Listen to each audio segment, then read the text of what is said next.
Okay, another example has to do with another bone building nutrient, right? Vitamin K. There's two forms of it, K1 and K2.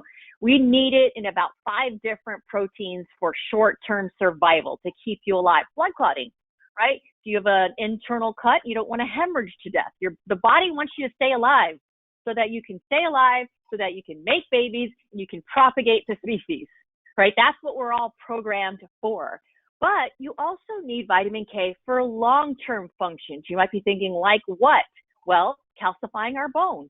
You need proteins that require vitamin K in order to shuttle calcium where it's supposed to go throughout the body. Well, if you look at the intake in the United States, 70% of adults aren't getting enough vitamin K. So what could be a consequence? Well, once again, the body wants you to stay alive, so it's going to make these blood clotting proteins to keep you alive right now, but then it's not going to have enough vitamin K to make your calcium shuttle proteins. So it can't shuttle calcium to where it's supposed to go because you're not getting enough vitamin K, and over time, you get calcification of your arteries, but you can't feel it happening. It's undetectable for decades. Look at the picture.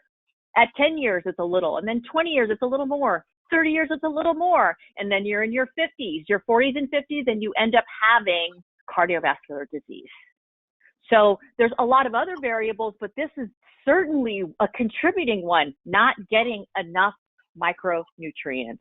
So how do you get enough? Well, scientists have only come up with an adequate intake. They haven't come up with an RDA yet, but they think it's around 75 to 90 for males and females.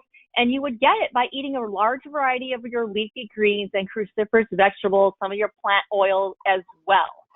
Okay, so vitamin K is also fat soluble, and you'd want to consume it with a dietary fat source.